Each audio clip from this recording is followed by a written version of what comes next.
bem-vindos aí ao painel Acreditação de Cursos e Certificação Profissional na Engenharia, Parâmetros para compor os acordos da International Engineering Alliance. Esse painel será moderado pelo conselheiro federal Jorge Bittencourt, que é professor de ensino superior aposentado. O engenheiro eletricista Jorge Luiz Bittencourt da Rocha é carioca, nascido em 1954. Também engenheiro operacional eletrônico. Ele tem mestrado em engenharia elétrica pela Pontifícia Universidade Católica do Rio de Janeiro. Professor e gestor educacional em diversas universidades do Estado.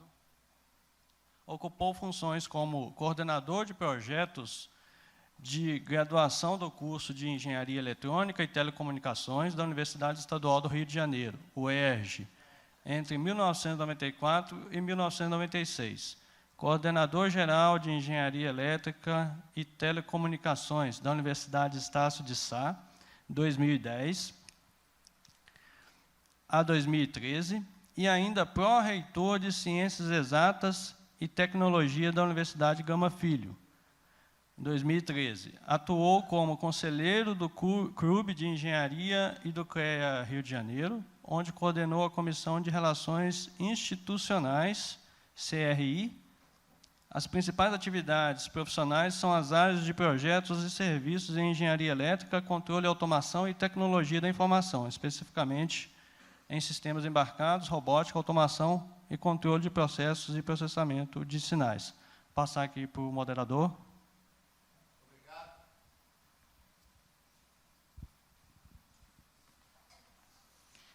Senhores, boa tarde a todos e a todas.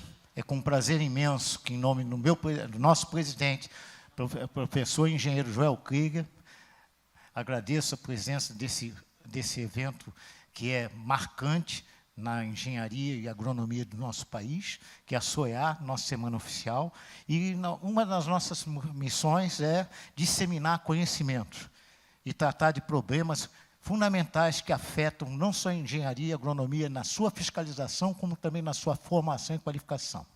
E para isso, neste painel aqui, nós reunimos 3 excepcionais profissionais, no qual irei nomear, que é o Dr. Aldonei Freire Costa, pesquisador e tecnologista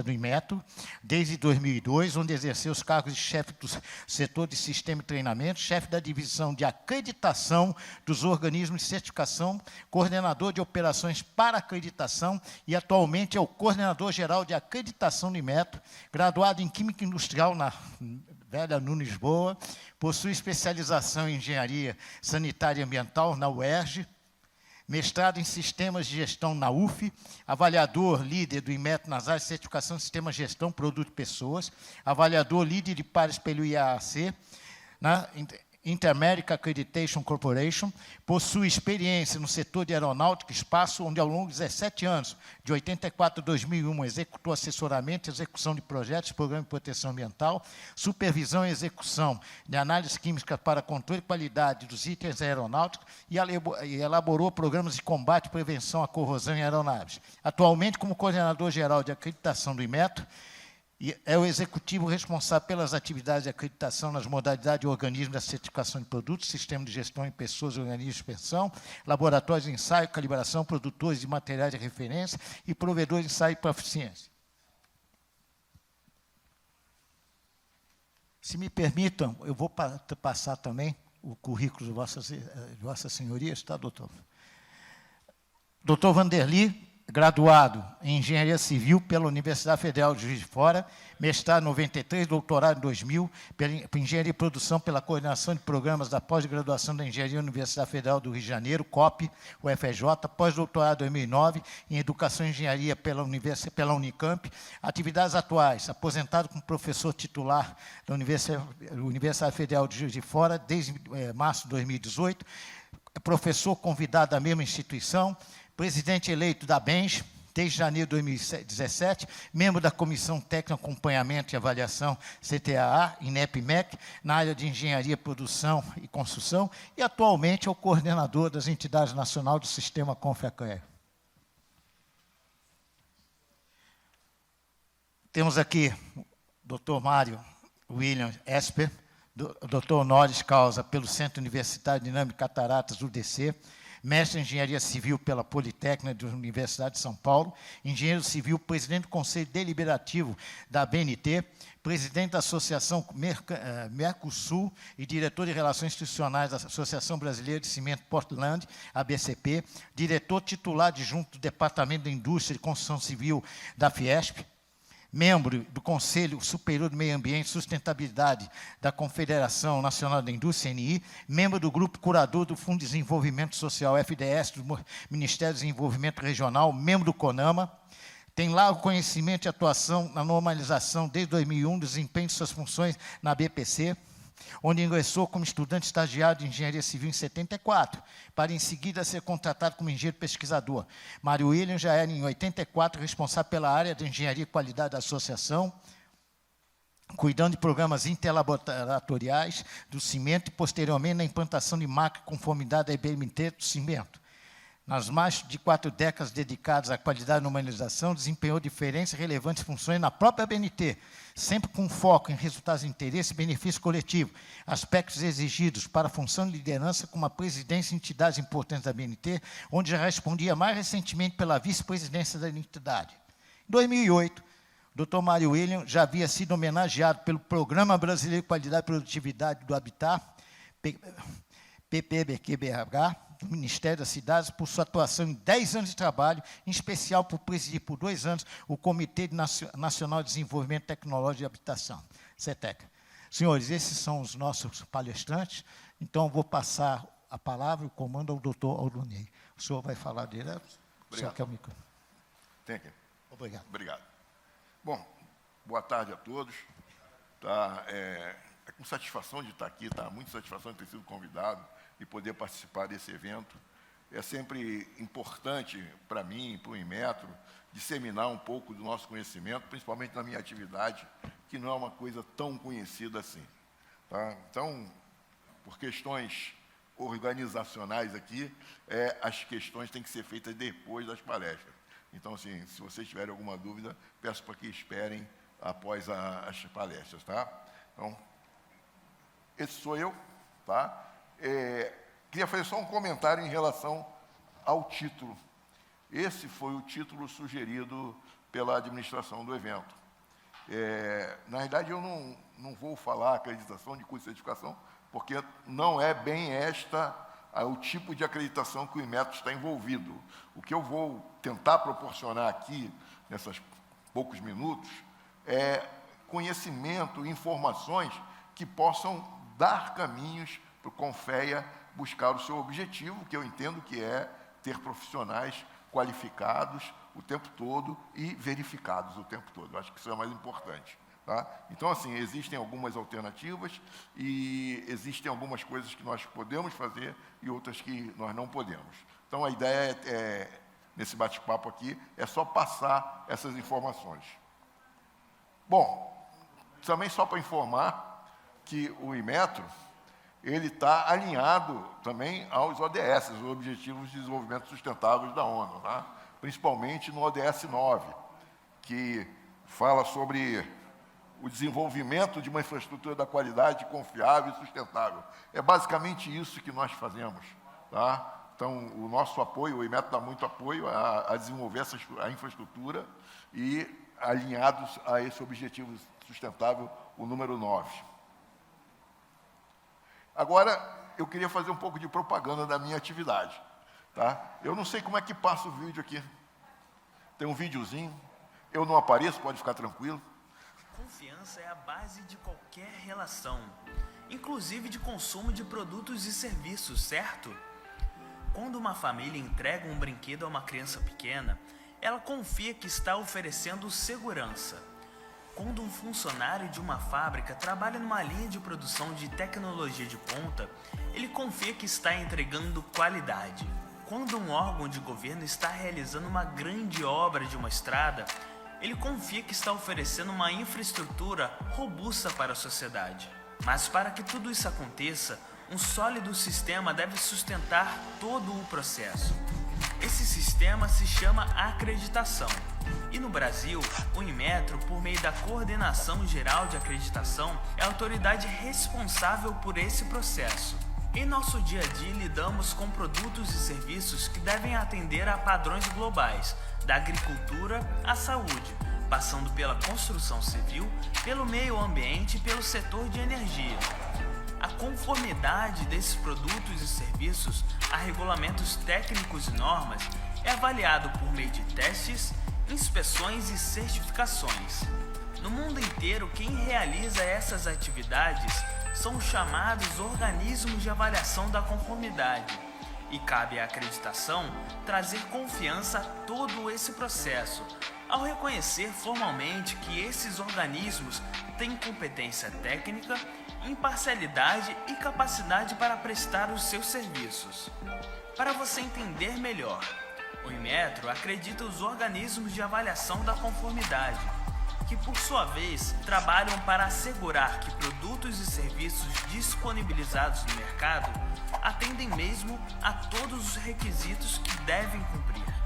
Ao todo, são quase 3.000 organismos de avaliação da conformidade acreditados pelo Inmetro em todo o Brasil, entre laboratórios, organismos de inspeção e certificação.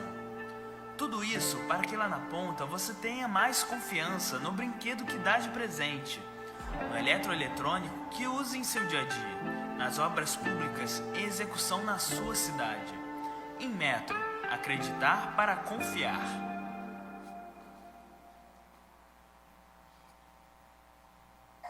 Esse videozinho é um resumo, sim, da minha atividade, da atividade que a Coordenação Geral de Acreditação faz. Eu vou tentar detalhar só um pouco mais, tá? Assim, como o vídeo falou, nós precisamos de processos, produtos e serviços que atendam à nossa necessidade, que sejam seguros e confiáveis. E para isso, para que isso aconteça em todos os países, no mundo inteiro, existe uma necessidade. Existe necessidade de ter uma infraestrutura da qualidade adequada, tá? Então, o objetivo dessa infraestrutura da qualidade, que eu vou falar um pouco mais à frente, é justamente isso: proporcionar à sociedade que tenha acesso a produtos, processos e serviços cada vez mais confiáveis. São as atividades que estão envolvidas na infraestrutura da qualidade, tá? Tem que olhar aqui. A metrologia.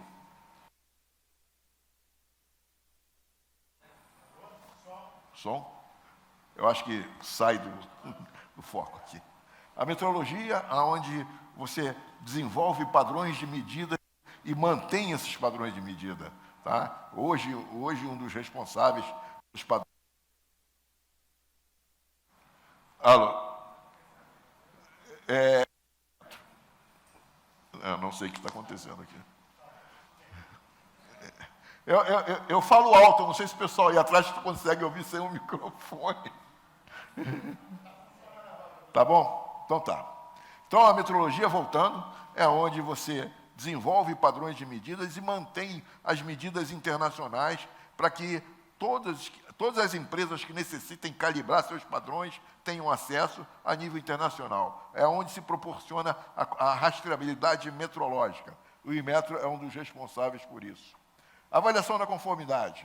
A avaliação da conformidade é a atividade que você verifica se um produto, um processo ou serviço está adequado a alguma norma, algum regulamento ou algum requisito estabelecido, tá? Então, assim, os atores aqui são uma série deles. Nós temos organismo de certificação, nós temos laboratório, organismo de inspeção, provedor de material de referência e coisas assim. Tá? Então, é uma série de atores envolvidos em avaliar um produto, processo ou serviço para verificar se ele está atendendo ou não normas, requisitos de uma forma geral, normas, regulamentos ou critérios. Tem a normalização, que muito provavelmente meu amigo Mário William vai falar um pouco sobre isso, mais detalhar, mas é o papel daqui no Brasil da ABNT, é o único normalizador que tem aqui oficial, e o papel deles é justamente isso, normalizar. Produzir normas. Ele vai explicar melhor do que eu, não vou tentar entrar nessa seara aqui. Mas normas são fundamentais para qualquer atividade, ainda mais hoje, com essa globalização que existe. Eu me lembro uma vez, há alguns anos, que eu vi uma palestra, não me lembro agora de quem, mas ele fez um slide com uma escova elétrica, escova de dentes elétrica. E a quantidade de países envolvidos em todos os componentes de uma escova de dente elétrica eram 27. Então, componentes de 27 países se juntam para formar uma escova de dente, tá? Elétrica, claro. Então, imagine se você não tem uma coisa normalizada e organizada e definida claramente. Você nunca ia conseguir isso. Acreditação, essa eu vou falar depois. Vigilância de mercado, é onde lançam mão, principalmente, não que seja só eles, mas os regulamentadores que definem as regras, de verificar se realmente aquelas regras estão sendo atendidas no mercado e não na fabricação do produto. Por exemplo, o Inmetro vai lá e fiscaliza onde vende brinquedo para ver se tem selo do Inmetro naquele brinquedo, para demonstrar que é seguro, porque é obrigatória a comercialização de brinquedos somente com selo do Inmetro. E, por fim, a acreditação. É o que eu vou falar um pouco mais à frente, que como o filmezinho falou, é a atividade que dá confiança, principalmente à cadeia de avaliação da conformidade. É onde nós vamos lá dizer que um laboratório é competente, um organismo de certificação é competente. Tá? Então, essa infraestrutura da qualidade, sem ela toda, sem os atores envolvidos nela, não é possível você garantir que para a sociedade de um país que você tenha produtos, processos confiáveis e seguros. Agora, qual é o real papel da acreditação naquele conjunto de atividades da infraestrutura da qualidade?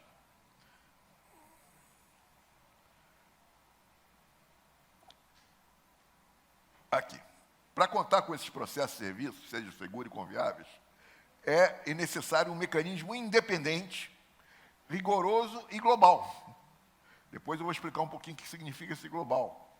Para que assegure a competência técnica e a imparcialidade dos laboratórios, organismos de inspeção e organismos de certificação. É como dizer o seguinte, eu faço algumas comparações, tá? Só para a gente tentar entender um pouco melhor. Quando você vai fazer um exame de sangue, você confia que aquele laboratório vai fazer o teste direitinho e aquele resultado, tá, reflete realmente o teu estado ali. Tá? Por que você confere isso? Confere porque são empresas grandes. Tá? Existe por trás disso também uma cadeia de verificação. E é o papel do Inmetro, da acreditação, desculpe. É garantir que um laboratório que faz o ensaio no produto, uma certificadora que certifica o produto, ou certifica uma pessoa, ou um sistema de gestão, ele tenha feito isso de forma competente tecnicamente, que ele saiba fazer, e com imparcialidade. Se eu pudesse, e vocês pudessem responder, eu ia perguntar assim para vocês, por que imparcialidade? Como vocês não podem responder, só podem perguntar depois da palestra, eu vou responder. Por quê? Porque o dinheiro está envolvido aí. O dinheiro está envolvido. Quando uma empresa contrata um laboratório ou uma certificadora para avaliar o seu produto, ela quer que o seu produto seja aprovado. Mas esse laboratório, essa certificadora, tem que ter um mecanismo para garantir que, mesmo que não esteja aprovado, ela tem que dizer, não está aprovado. Tá? Por isso que o tema imparcialidade, não é nem tema, desculpe, é o princípio da imparcialidade, é fundamental para a nossa atividade. Tá? Então é isso, o papel da acreditação é avaliar a competência técnica, a imparcialidade, tá? E como esses organismos de avaliação da conformidade executam suas atividades, em benefício de nós aqui da sociedade. E aqui eu vou tentar explicar assim mais ilustrativamente como é que funciona. Suponha que você seja um fabricante de brinquedo. Tá? E necessita, pela regra, hoje, aqui no Brasil, para vender esse brinquedo, você tem que ter uma certificação obrigatória. Muitos falam certificado pelo Inmetro. E aí talvez alguns vão ficar decepcionados com o que eu vou falar. O Inmetro não certifica nada não, tá? Isso aí é o que o pessoal fala. O que o Inmetro fez nessa história? Ele definiu os critérios para a certificação. Então, as regras de certificação foram definidas pelo Inmetro. Mas quem faz isso, esse dono dessa fábrica aqui, vai ter que procurar uma certificadora e um laboratório. Tá? O que essa certificadora vai fazer? Ela vai coletar esse brinquedo, tá? Ela é independente, vai lá, pega o brinquedo, manda para um laboratório. Esse laboratório vai fazer os ensaios e essa certificadora vai analisar os ensaios e mais. Não é só os ensaios, é o próprio processo produtivo do fabricante. Porque não adianta você ir lá pegar uma amostra e ela está ok. O teu processo produtivo também tem que demonstrar a repetitividade. E é isso que a certificadora faz. Ela faz uma série de auditorias em relação ao sistema de gestão e ao setor produtivo da empresa, setor fabril da empresa, para ver se aquele produto tem repetibilidade na fabricação. E aí sim, reflete o quê? Que aquela amostra ensaiada reflete toda a linha de produção. Está entendido? Então, é isso que esse dono dessa fábrica vai fazer. Vai buscar uma certificadora e um laboratório. Só para vocês terem uma ideia, existem mais de 100 organismos de certificação de produtos aqui no Brasil acreditados. Tá? E essa certificadora, junto com esse laboratório, avaliam o quê? A conformidade do produto. Verifica se esse produto está conforme ou não. E qual é o nosso papel? O papel que eu falo do Inmetro, como acreditador. É avaliar a competência dessas organizações aqui. É verificar se a certificadora realmente consegue fazer isso, se tem parcialidade, se o laboratório faz a mesma coisa, se ele tem todos os instrumentos calibrados, se os profissionais estão adequados. Olha, uma série de coisas que são feitas. Para quê? Para verificar esta competência de que essas empresas vão fazer a coisa adequada. Para quê? Para esse fabricante saber que está buscando um serviço que vai realmente refletir a necessidade não só dele, mas da sociedade. Tá? Então, esse é o conjunto de atividades envolvidas na acreditação com a certificação. Existem outras coisas, tá? Deixa eu ver, acho que tinha mais alguma coisa para falar aqui, se eu não me lembro. Mas depois eu lembro, eu falo.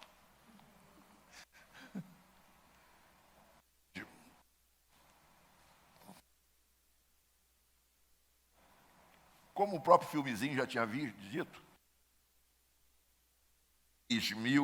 em torno de 3.000 organismos acreditados, entre laboratórios de ensaio, laboratório de calibração, organismos de certificação de produtos, organismos de certificação de sistema de gestão, organismos de certificação de pessoas, até organismos de verificação e validação de projetos de gás de efeito estufa. Nós também acreditamos. E outras coisas mais, na área de laboratório também tem uma série de coisas. Nós contamos com 73 pessoas. Esse número aqui já está alterado, tá? São 68. A gente tem perdido pessoas numa escala muito grande. Então, quando eu fiz esse slide aqui há 6 meses atrás, eram 73, hoje são 68, infelizmente. Entre servidores e terceirizados. Nós temos um grupo de servidores, que é a metade, mais ou menos isso aqui, que são as pessoas que trabalham na parte mais técnica e na decisão dos processos. E os servidores que dão suporte, os terceirizados que dão suporte administrativo e até algum apoio técnico, mas não tomam parte da decisão nossa de acreditação. Mas para tocar os processos desses 3.000 organismos, nós lançamos mão de um banco de dados, onde nós credenciamos hoje tem em torno de 900 pessoas credenciadas como avaliadores ou especialistas externos.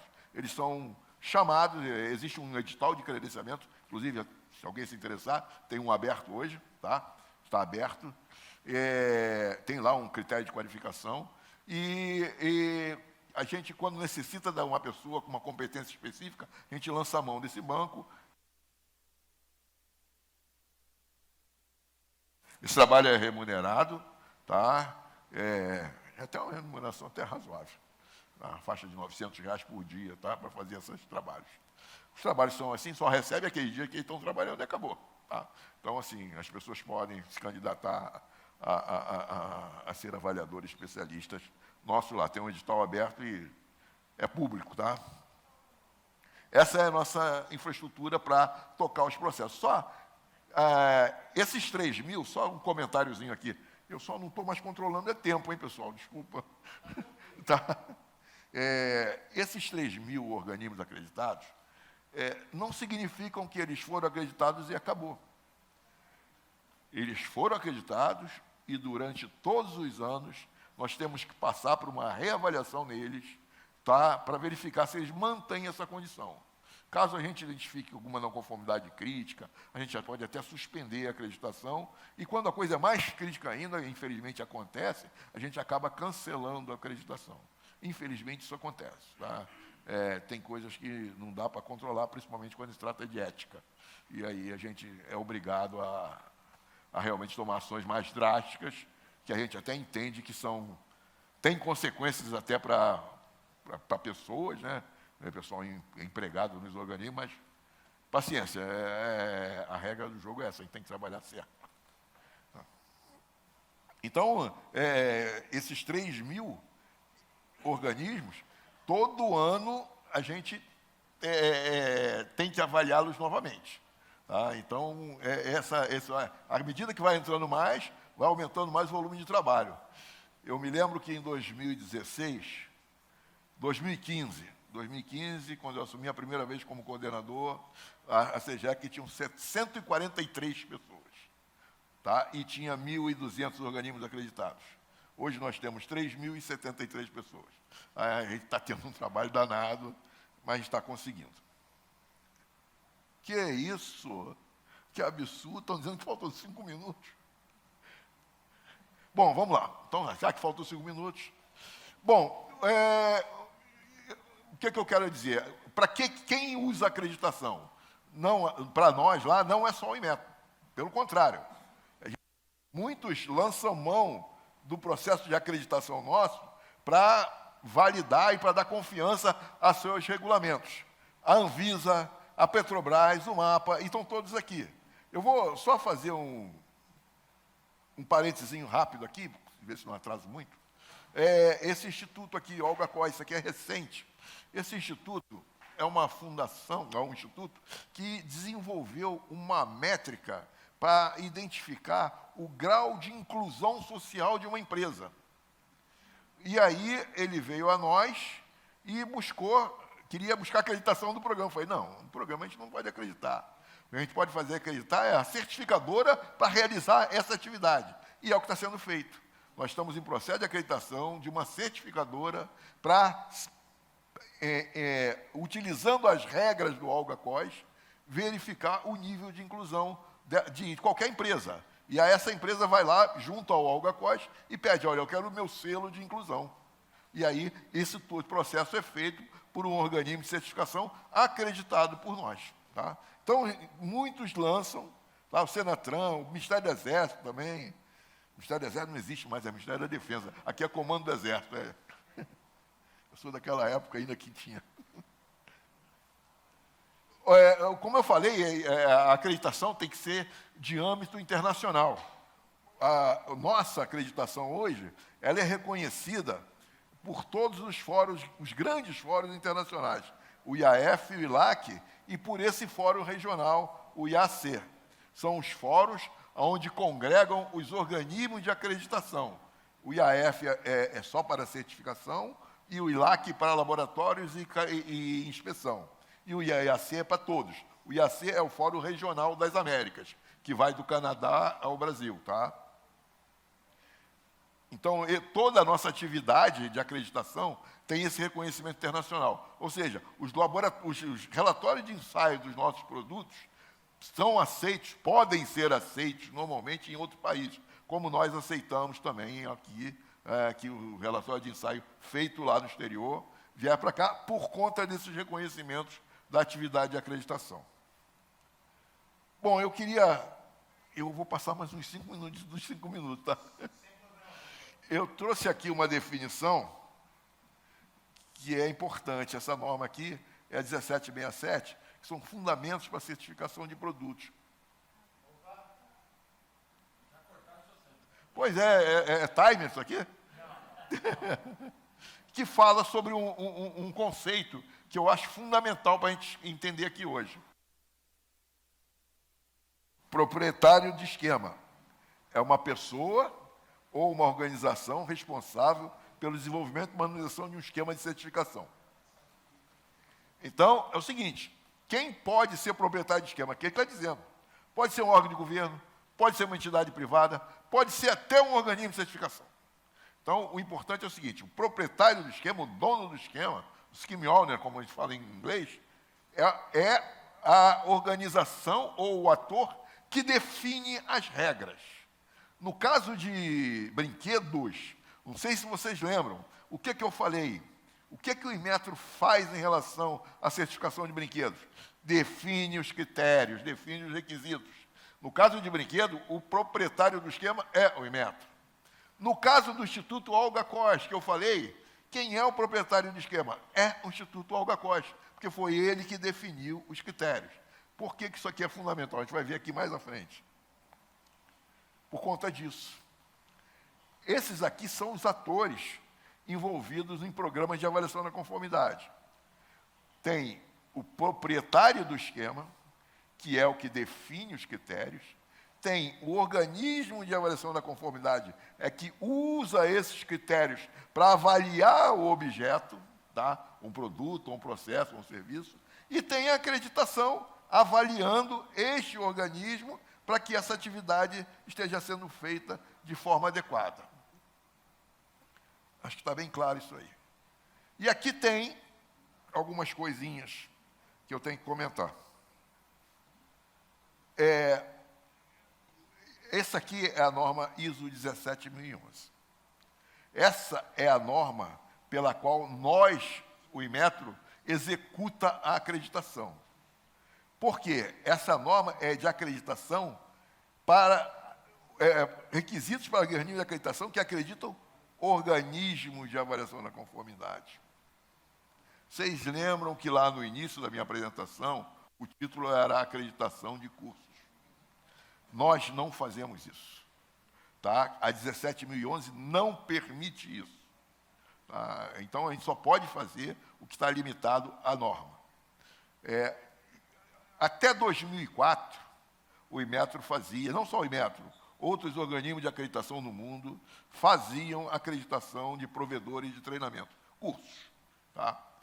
E, em 2004, com a publicação da 17.011, que não era 17.011, era uma guia, na época, se eu não me engano, a guia 60, não me recordo bem, que eu era muito novo naquela época. Tá? E mudou isso. Obrigou que a atividade de acreditação só pudesse ser em atividade de avaliação da conformidade e definia. E nós tivemos que cancelar a acreditação de 7, eu me lembro que tinham 7 organismos de treinamento acreditados. No mundo inteiro se deu um bafafá danado, mas teve que ser realizado isso. Tá? Não foi bom para muita gente, mas são as regras. E aí, é que eu deixo aqui uma opção para usar o Inmetro. Tá? Não estou falando do resto das coisas. Usando o Inmetro na parte de cursos, qual é a opção? É a certificação de pessoas. Se alguém definir um critério de certificação de pessoas, e se é certificação, vai ter um organismo de certificação. Esse organismo de certificação pode ser acreditado pelo Inmetro. Tá? Aí fica a critério. Quem define os critérios ou não? Fica a critério, quem define, que ficou feio, né? Fica para ser resolvidos quem define os critérios ou os requisitos. Eu só vou dar mais... isso aqui seria um esquemazinho sobre isso. o Inmetro como um acreditador, avaliaria esse organismo de certificação de pessoas, que verifica os cursos e utiliza os requisitos para certificar as pessoas. E aqui tem o proprietário do esquema que estabelece esses requisitos. Está claro isso? Vocês não podem falar, mas pode balançar a cabeça, tá? Beleza. E aí, para ajudar, eu vou deixar essa contribuição aí, é uma contribuição da ISO, que é como desenvolver um esquema para certificação de pessoas. É muito interessante esse documento, tá? Recomendo que vocês possam até dar uma lida, que ali tem um passo a passo, quais os princípios, quais os critérios que devem ter para desenvolver isso aí. Aí quem for o proprietário do esquema, que é uma coisa que alguém tem que definir, utilizaria esses requisitos. Ali não são requisitos, é um guia. E acabei. Tá? Eu queria agradecer mais uma vez a paciência de vocês. Tá?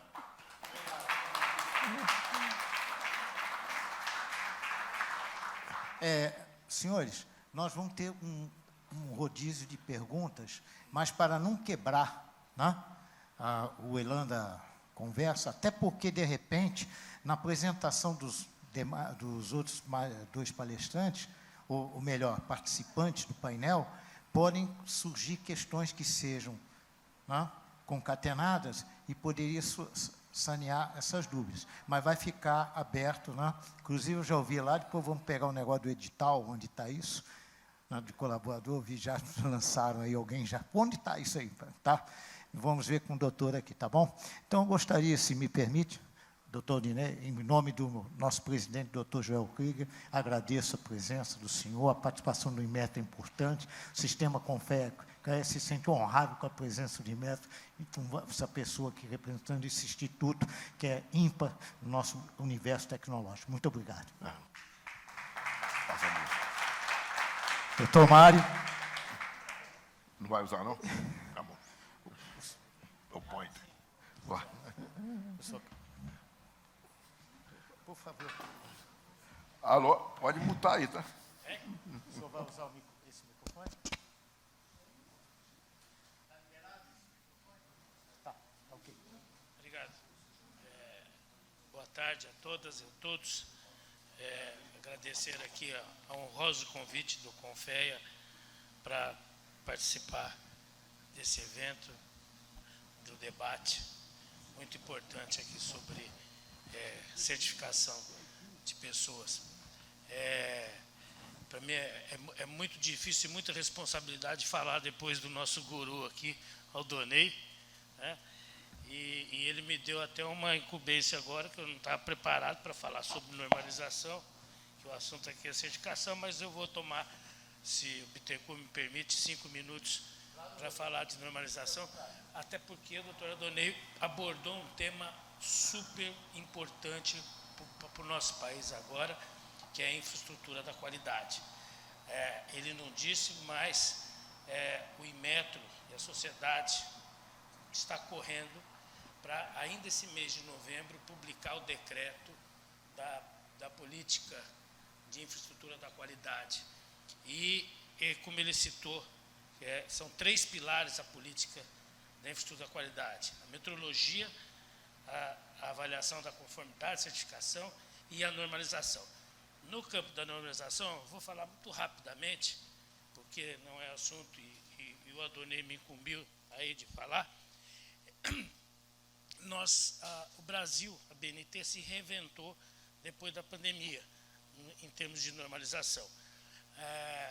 Não é mais possível você elaborar uma norma em 2, 3 anos. A norma tem que ser celere, tem que ser rápido, o processo tem que ser muito rápido.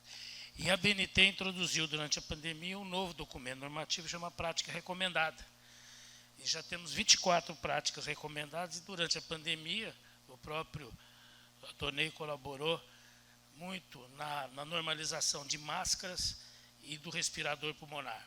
Respirador pulmonar, que o senhor sabe, aquela polêmica que teve, dificuldade de aquisição, ninguém sabe, tinham 5 tipos, e ninguém sabia o que comprar. Em 45 dias, a BNT, Inmetro, Anvisa estabeleceram uma norma, né, que regulamentava, que discriminava, especificava o respirador e como comprar o respirador. E máscara 60 dias. Então, esse novo documento foi inserido e realmente é um sucesso, né? Tanto é que o Brasil, a BNT vai colocar em consulta pública, semana que vem, a primeira norma do mundo de ESG. E essa norma vai ser base para a norma ISO internacional, já está acordado, o Brasil dividindo a secretaria com o Reino Unido e o Canadá para a elaboração da norma ESG. E também, em final de novembro, vamos certificar a primeira empresa ESG, uma mineradora na Bahia.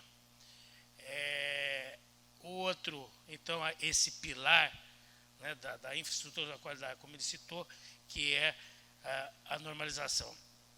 E interessante também que amanhã vamos ter a primeira reunião de uma comissão, do início de uma comissão, de uma norma que vai fazer também a diferença no Brasil. Nós estamos vendo aí essa questão da pesquisa eleitoral. A BNT vai elaborar uma norma de pesquisa eleitoral, uma guia, diretriz de pesquisa eleitoral. Existe nos Estados Unidos e na Europa, na ISO, uma norma de pesquisa de opinião pública. Nós vamos seguir essas diretrizes para estabelecer uma norma no Brasil de pesquisa eleitoral. Então, a BNT está em todos os campos.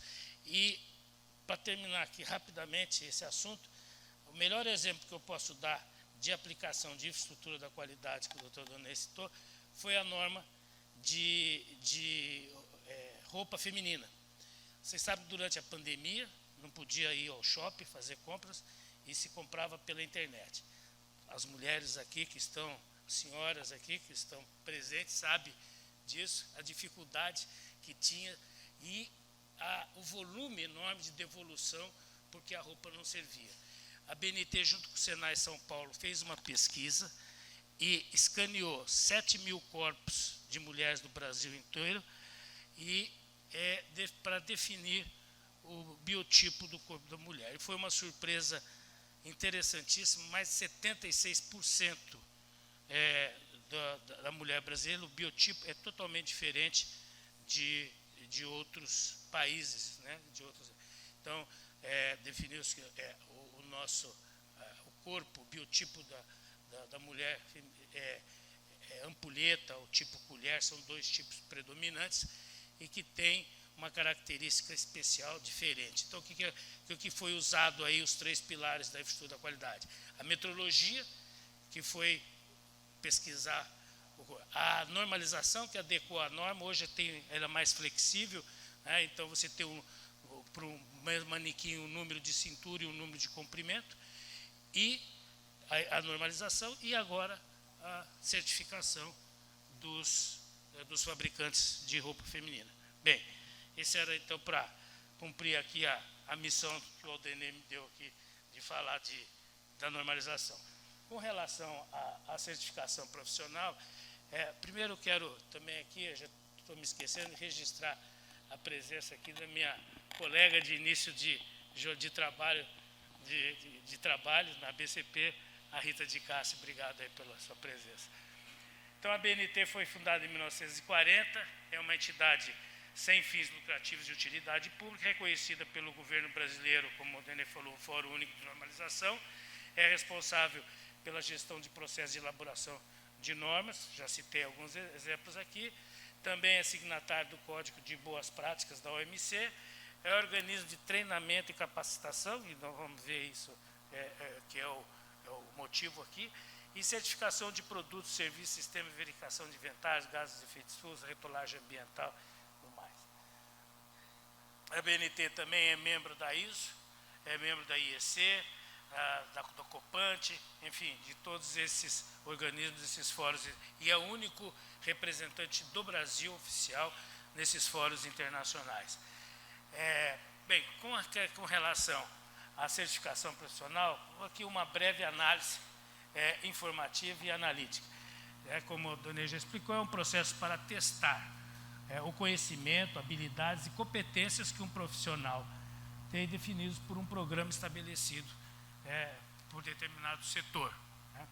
E é obtido através da verificação efetuada por organismo de certificação que atesta, né, que um profissional está conforme os requisitos estabelecidos pelos padrões adequados, como explicou o Adonai. Né? Qual é a diferença entre qualificação e certificação? Qualificação é simplesmente o profissional pode ou não executar um trabalho solicitado com as tarefas necessárias ao nível que foi requerido. E isso é qualificação. Certificação é a condição de educação, capacitação ou treinamento que indica que um profissional está realmente qualificado para uma determinada tarefa ou emprego. Né? Inclusive, existe uma lei, a lei de 93, 94, que é de 96, e foi atualizada agora, recentemente, em 2022. E ela diz, o artigo 41, que o conhecimento adquirido na educação profissional e tecnológica, inclusive no trabalho, poderá ser objeto de avaliação, reconhecimento e certificação para o prosseguimento ou conclusão de estudos. Então, tem uma lei brasileira que permite aí a certificação de pessoas. Quais são os requisitos de avaliação? São esses três: escolaridade, experiência e treinamento. Escolaridade, a determinação do grau de escolaridade para atender o nível de capacitação que é esperado de um profissional. A experiência é aquela adquirida por meio de estágio ou a vivência profissional. E o treinamento ele é adquirido através de conhecimentos teóricos, práticos, suportados, baseados em testes específicos. Quais são as formas de certificação profissional? Por reconhecimento e competência. Reconhecimento, avaliação documental, né? A experiência do currículo, tempo de trabalho numa determinada atividade. O treinamento específico é atendimento a cursos, seminários, palestras, e aí, né, cursos certificados, é importante. A data log é registro, né, do profissional, como exemplo aí a certidão de serviços técnicos, o CAT.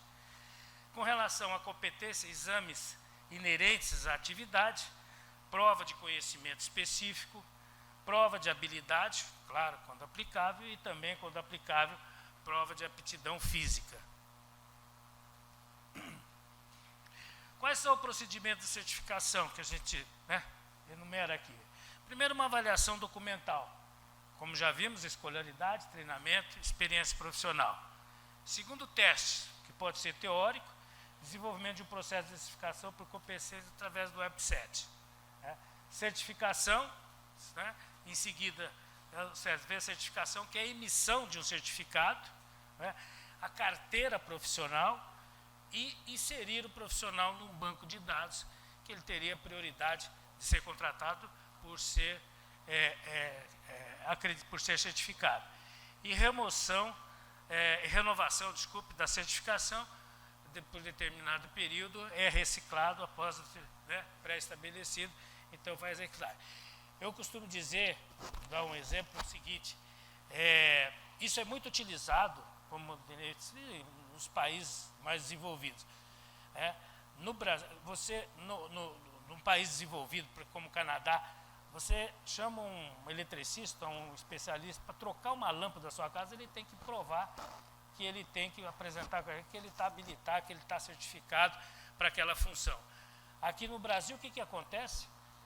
O nosso famoso eletricista é treinado, né, por erros e acertos na casa do cliente. É aí que ele vira um profissional. Algumas vantagens da certificação profissional. Atualização constante, hoje cada vez mais exige-se essa atualização.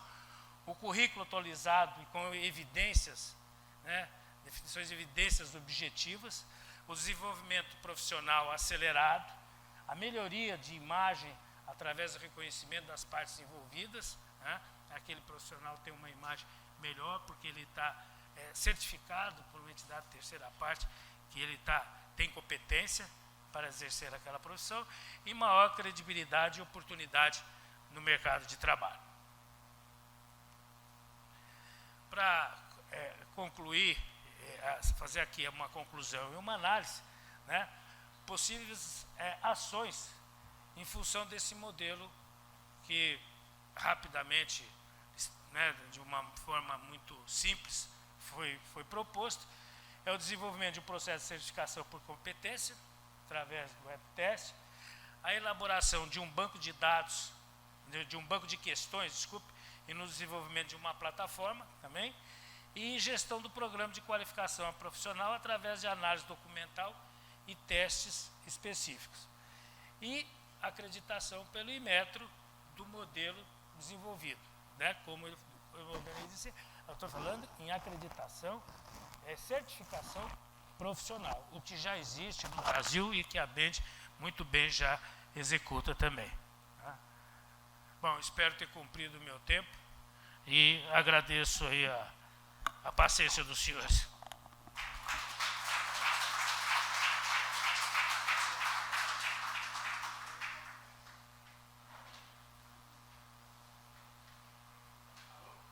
Obrigado.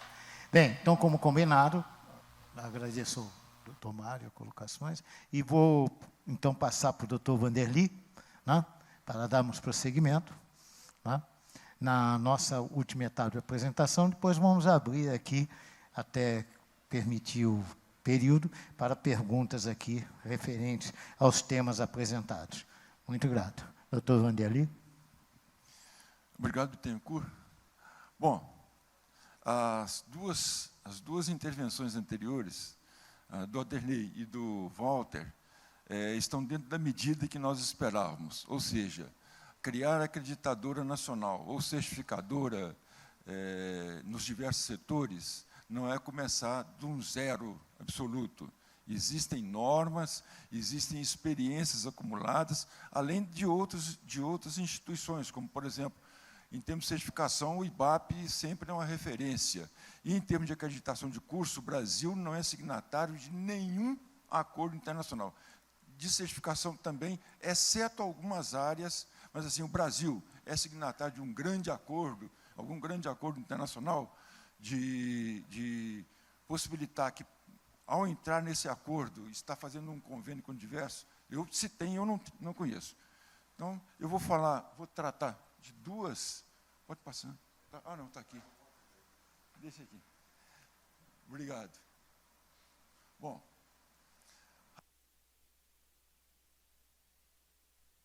Rapidamente eu vou tentar justificar por que nós estamos querendo entrar nesta área que dá trabalho, né? Foi mostrado aqui que tem uma série de normas, procedimentos, em termos de Brasil, e para entrar também em acordos internacionais, tem outros procedimentos, o que dá um certo trabalho. Agora, então, por que entrar nisso? Então, eu vou falar rapidamente sobre a atualidade da formação em engenharia, e, em seguida, sobre a acreditação e certificação, que é um complemento ao que já foi dito aqui, e também ao que foi mostrado ontem na plenária internacional, onde o representante da Costa Rica delineou muito claramente o que tem que ser feito, né? Bom, então, antes, eu vou começar com uma brincadeira aqui, algo piegas, porque os números da engenharia atualmente assustam para quem não está acompanhando. Vários aqui já conhecem esses números que eu trabalho com eles desde a década de 90. Então, eu coloquei, não é para desalento. O leigo fica desalentado, o engenheiro não pode ficar desalentado, ele tem que olhar essas coisas como desafio a ser vencido. Quer dizer, quem tem que enfrentar e vencer os desafios da engenharia não são os advogados, não são os médicos, são os engenheiros. Não são os médicos que virão criar aqui a OEB, Ordem dos Engenheiros Brasileiros. Não, são os engenheiros, né? Então, vamos tirar esse lento aí e botar um fio de esperança. Então, vai ficar um desafio. E engenheiro é o cara que, em época de crise, ele vai lá e arranca esse S. E é assim que nós temos que proceder. Então, a ideia, olhem para os dados como um desafio e vencê-los com criatividade. Então, vamos lá. É meio piegas essa coisa aqui, mas foi a única forma que eu encontrei de prevenir. Então, Então, isso aqui é o crescimento histórico do número de cursos públicos e privados, né? Nós tínhamos um crescimento muito pequeno, só que a partir da década de 90, e especialmente nesse século, o crescimento aumentou muito. Até aí, final da década de 90, a maioria dos cursos de engenharia eram públicos. Hoje, a maioria, mais de 70%, são privados. Então, esses são os números de 2020. Os números de 2022 passa de 6 mil o número de cursos de engenharia no Brasil. Todo curso que começa com engenharia, entram todas as engenharias, né? Eu não sei os dados da agronomia, mas aqui eu peguei a mesma coisa, somando presencial e EAD, só que a partir de 2001, para ver que, a partir de 2000, a curva não é tão acentuada como parece lá, porque eu pego uma série histórica muito grande, né? Os presenciais e públicos aqui, públicos e privados, também mostrando os presenciais apenas, né? Que praticamente repete a curva anterior. Agora aqui os EADs, né? Curso de engenharia presenciais, EAD, a partir de 2000 também. Entrando os EADs, não há uma grande diferença por causa da série histórica. Mas vamos ver aqui o que vai acontecer, o que está acontecendo nos últimos tempos. Olha a curva dos EADs. Compara com o total, olha só. E aqui, ó, fica geométrica, né? Então, só tem 8 cursos privados. Os demais são públicos. Só tem 8 cursos públicos. Os 395 demais são privados. Isso em 2020. 2022, o número já é bem maior. Bem maior. Aqui, estou colocando na curva as vagas oferecidas, os inscritos e os ingressantes. Então, olha só, vagas oferecidas, azul.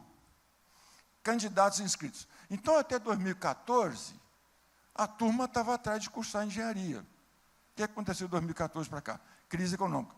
Outro problema, a formação em engenharia é muito sensível à economia. Significa que não há uma solidez na implantação e na consecução dos cursos de engenharia. Não podiam ser tão maleáveis. Isso aqui significa, com essas quedas, que daqui a 10 anos, tomado o reconhecimento, o que vai acontecer? Faltará engenheiros sêniores. Isso sem falar em outro aspecto que conversem entre vocês dos cursos de engenharia aí, que vocês veem que a qualidade também está caindo. E olha só, os ingressantes diminuindo, é meio contraditório, aumentando vagas e diminuindo. Mas muitas dessas vagas aí são vagas EAD. Com essa pandemia, aliás, em 2018 já começou esse fenômeno, de quem estava fazendo presencial, começou a ir sair de lá e ir para o EAD. Bom, aqui somente os presenciais, que praticamente repete a curva anterior. Agora, o EAD. Vagas oferecidas é muito maior, tem curso de engenharia EAD que oferece aí 37 mil vagas, Brasil inteiro. Cada curso EAD é oferecido, em média, em 5 estados distintos. Aí tem um gráfico lá na frente que vai mostrar uma outra coisa interessante sobre isso.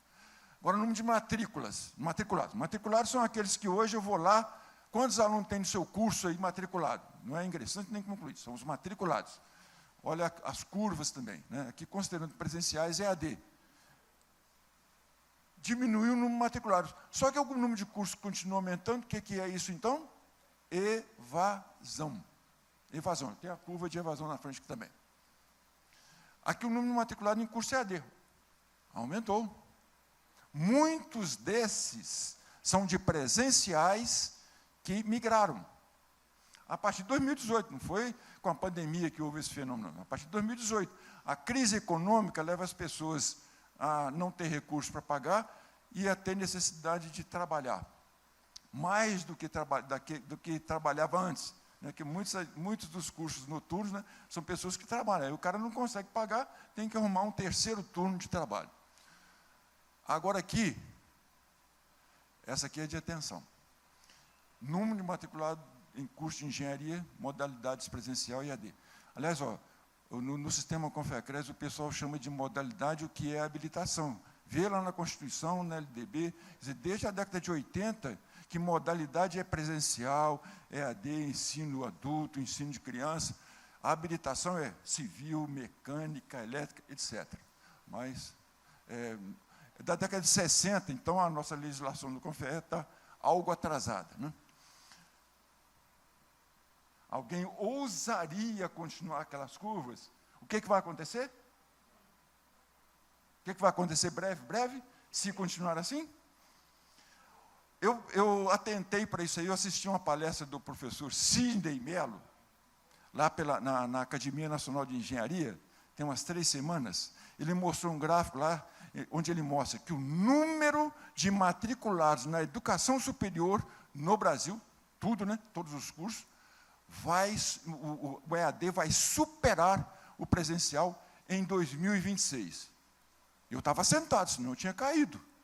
Porque a gente vai fazendo os números, também não esquece de fazer as projeções. Ele mostrou lá. Se o cenário é bom ou ruim, então vamos discutir um pouco mais tarde. Mas olha o que pode acontecer. O Brasil, sei lá, se o negócio é EAD mesmo, se é ensino de longe, ensino de perto. Eu conheço a educação à distância, a engenharia e educação à distância na Espanha, vejo falar muito bem da educação e engenharia à distância na Inglaterra, o pessoal da Espanha, o negócio é muito sério. Aqui no Brasil, é só pegar lá a curva, a gaussiana, do INEP, para ver como é que a coisa está indo. E tem aí, né, os colegas do CEDEM e também de outros grupos de engenharia, de vez em quando mandam um cartazinho para a gente lá. Engenharia civil, totalmente à distância, R$ 49,90 por mês. Então, para onde estamos indo? Eu vou ter que pedir o pessoal para levantar esse trem aqui para poder levar a curva dos presenciais, que vai ficar negativo. Então, agora, quem é que pode tratar disso? Não são os médicos nem os advogados, somos nós engenheiros, que temos que cuidar disso. Sistema Confecres, instituições, entidades que têm que tratar disso. Não vamos esperar que outros... Não adianta ficar reclamando como se o outro tivesse responsabilidade pelo que está acontecendo. Não. A responsabilidade maior é da engenharia. Concluintes. Olha só, a minha série histórica, os dados mais antigos que eu consegui lá no MEC são de 91. Antes de 91 não achei absolutamente nada. Pode ser que exista, mas está em alguma caixa que tomou chuva por aí ou venderam como papel velho. Mas, então, olha só. E também, é claro, algum pesquisador que tenha feito isso. Eu até procurei nos escritos do professor Silva Teles, do professor Pardal, mas não encontrei nada. E outros pesquisadores. Não encontrei antes de 91. Mas olha só, até 2018, crescendo. Agora decresceu. Decresceu. Mesmo com o fenômeno EAD, decresceu. E nos 3 setores. Nos 3. Então, não foi só uma questão econômica. Tá? Nos 2 setores, aliás, né, público e privado. Eu lembro 3 que às vezes já tem uma outra classificação aí para algum tipo de curso que eu ainda não consegui colocar aqui. Porque ela é recente, então como é que eu vou tratar os anteriores? Os concluídos os cursos de engenharia presenciais mais EAD presenciais, aliás, público e privado, só que a série mais recente, para ficar mais claro o gráfico. Né? Os presenciais, quase... Né, ainda temos poucos EAD formandos, né? Hoje está chegando. 2020 chegou nos 6 mil. Hoje deve passar de 8, talvez chegando a 10 mil. Né? Começou em 2004 com o primeiro curso EAD. 2004 tinha curso de engenharia EAD no Brasil e o pessoal só tomou alguma tenência disso em 2010. 2010. Embora na Benja a gente levava isso, olha o que está acontecendo, olha o que está acontecendo, mas ninguém prestava atenção, não apostavam que ia acontecer isso. Curso de engenharia tem que ter laboratório, é impossível fazer EAD. Eu também acho. Entenderam o que eu quis dizer, né? Bom, a evasão, aí é tristeza. Olha só, em 2013, foi o menor, né? As públicas com cerca de 30% de evasão, as privadas e com... A evasão também da figura sumiu aqui, ela evadiu-se, voltou. Não, o gráfico é tão pesado que nem o trem dele lá atrás aguentou aqui o tranco. Agora, olha só, as públicas também... É claro que lá na ponta... lá na ponta, tem aqueles que mudaram também, que infelizmente eu tenho que contar com uma evasão, porque eu não tenho o CPF de cada um. Quer dizer, teria que ter um jeito de olhar o CPF de cada um, que de repente não é tão alta a evasão. O cara apenas mudou de modalidade, mudou do de longe para o de perto para o de longe. Né? Que EAD é coisa que fazem lá fora, aqui não, aqui é de longe e de perto. Os cursos de engenharia aqui é dado agora de março, eu peguei no EMEC. Então, a gente vê aqui onde estão concentrados, onde está concentrado o maior número de cursos. Né? Também acompanha a economia de cada estado, a economia de cada estado, né? De cada região. Então, em São Paulo tem 1/3, sei lá, do que se tem. Mas o público e o privado, e nós vemos também o quanto nós temos em cada estado. Aí.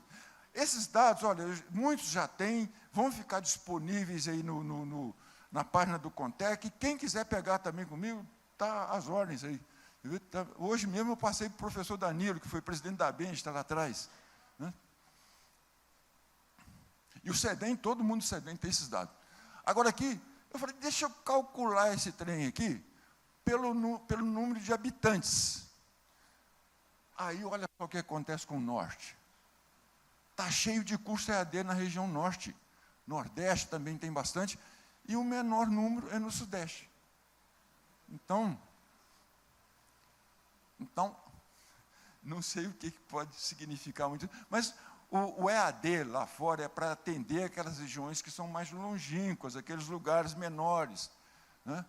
Não é igual a determinados casos que a instituição está aqui, o cara está do outro lado da rua e ele está longe.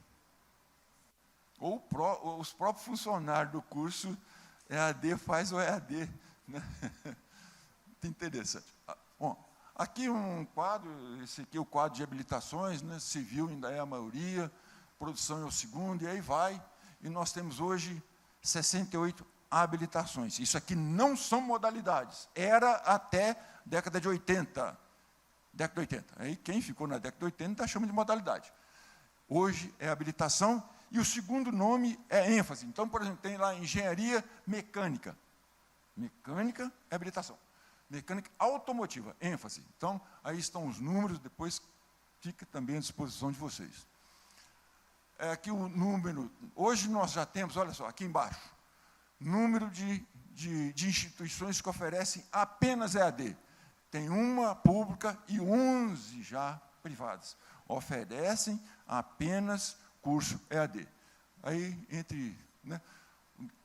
somando tudo, tem 1.360 instituições oferecendo mais de 6.000 cursos de engenharia atualmente. A maioria, claro, a maioria absoluta no setor privado. Agora, a certificação e acreditação bem rápido. Quanto tempo eu tenho aí?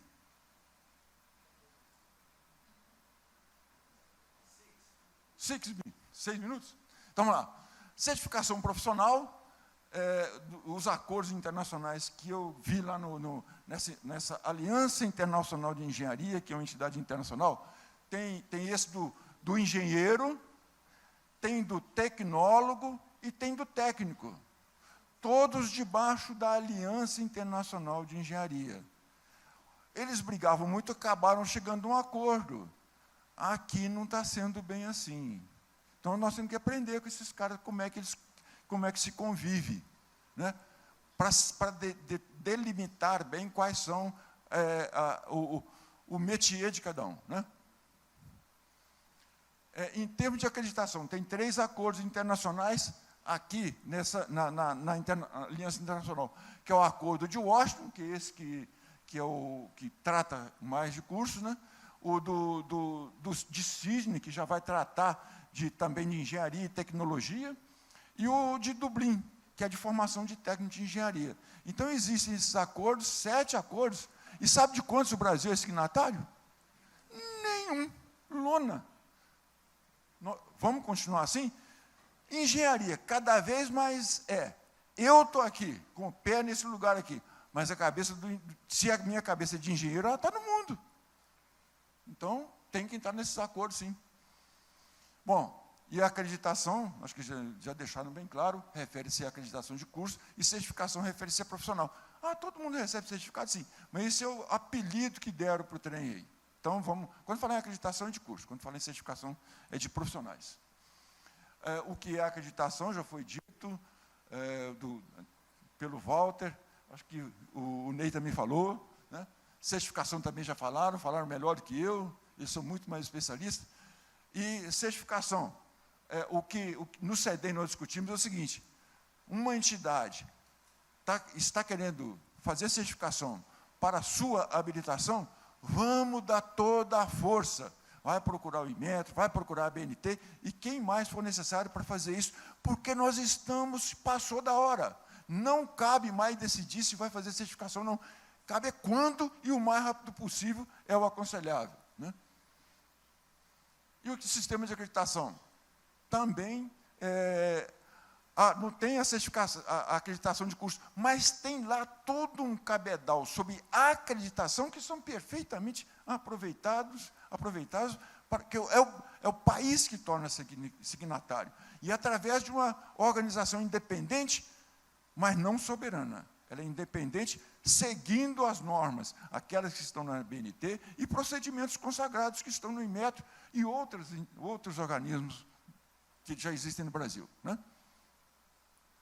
Bom, o que nós temos é a Lei de Sinais, todo mundo já sabe disso aí, foi muito bom, eu acho que foi dimensionado por uma quantidade de cursos, tinha 1.000 e pouco, engenharia tinha 1.000 e poucos cursos, hoje tem 6.000, então o atual sistema tem que ser readequado, ele tem que ser readequado.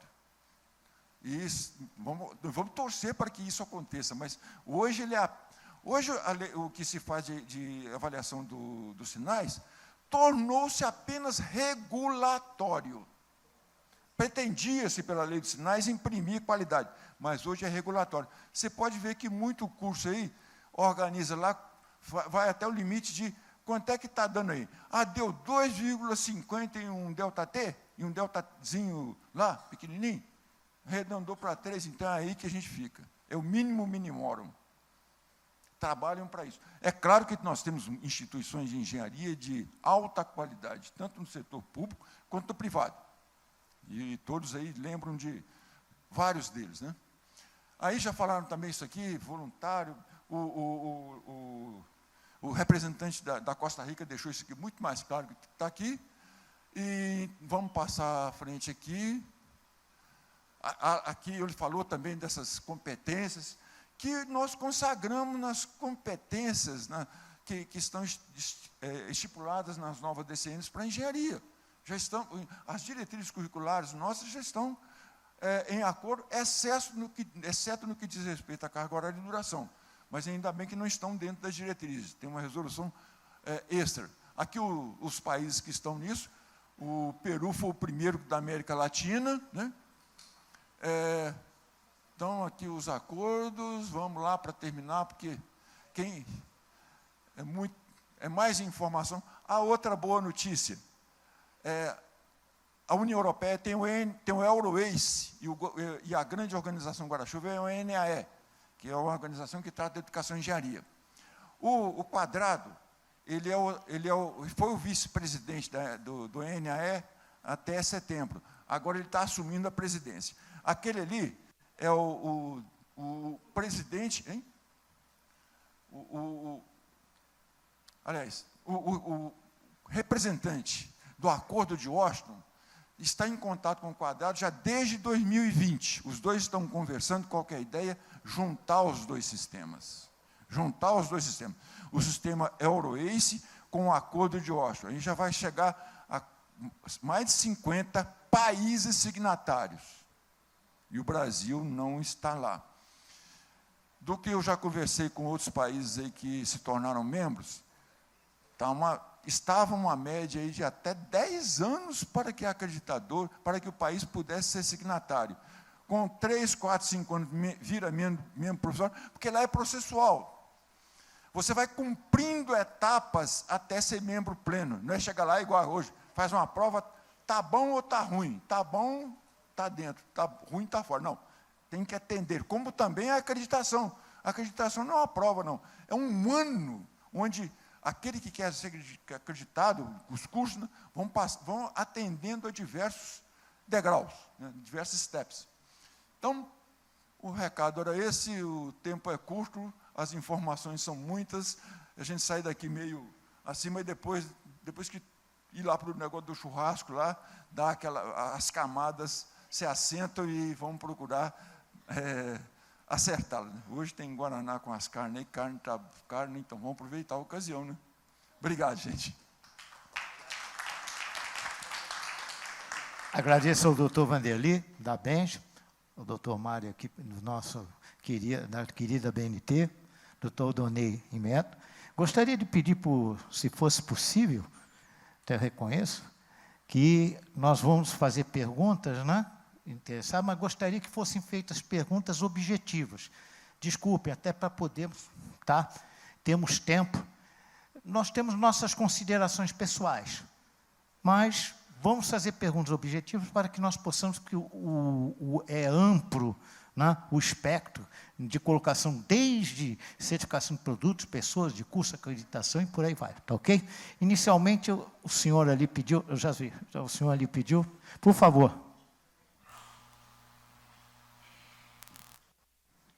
Tem mais algum microfone?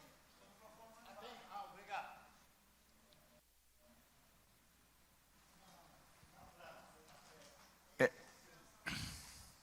Minha pergunta é bem simples, é para o professor Vanderly, é com relação ao egresso do curso totalmente de longe, ou 100% EAD, ele tem alguma restrição na hora que ele se registra no CREA, ou não há distinção entre o presencial e a distância na hora do registro profissional?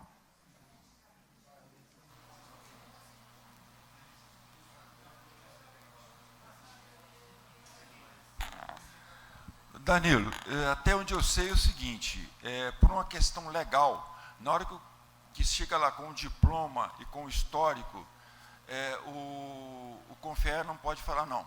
O sistema Confer-Cres não pode dizer não.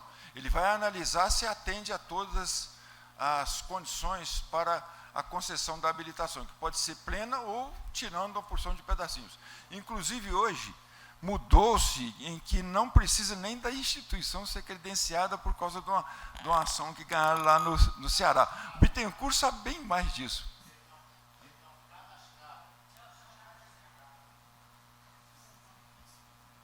Por favor. Por gentileza, cadastrada, não credenciada. Credenciada tem que estar no EMEC, senão, sem chance. Agora, com a decisão da Justiça Federal, né, juiz pensa que é Deus, desembargador tem certeza e juiz do Supremo fala como Deus. Então é complicado, mas tudo bem. Opa. Boa tarde. Eu quero aqui parabenizar os 3 ilustres palestrantes. Trouxeram ricas informações, parabéns. Mas eu queria fazer 2 ponderações ao querido professor Vanderly. A primeira é que esse drama do EAD não atinge só a engenharia, atinge a medicina, os advogados, os odontologistas e todos. Então, estamos aqui para achar soluções, caminhos, né? Ouvimos informações, eu tenho propostas concretas, informações importantes. Eu perguntaria ao nosso querido professor Vanderly, que coordena o CEDEM, reúne 27 entidades nacionais, nós temos o Conselhão, que reúne a medicina, os advogados e todo o poder profissional do país. E esse drama do EAD atinge a todos. Por que o Conselhão não mobiliza o Congresso Nacional, usando a frente parlamentar pela engenharia, para estabelecer uma lei rigorosa no país para organizar o EAD?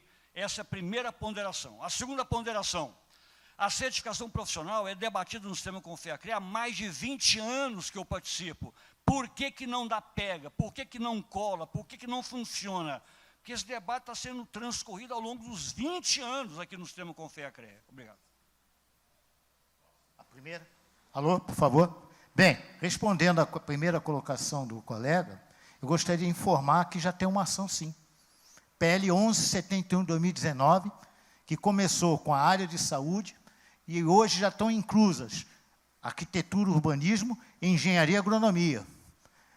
Modificação do artigo 80 da LDB, que as atividades de formação e qualificação nessas três faladas aqui, totalmente presencial, ponto. Então, temos que fazer o quê agora?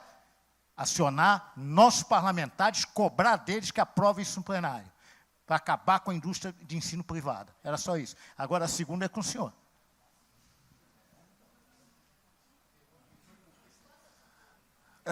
Olha, eu não acompanho muito as questões do sistema Confea-CREA, que eu estou no SEDEM e entrei recentemente. Mas o Marco Aurélio, que foi o coordenador anterior dos colegas lá, então também me deram essa informação, de que realmente há uma ação parlamentar do sistema Confea-CREA, junto a parlamentares e a setores também, vão ao MEC, né?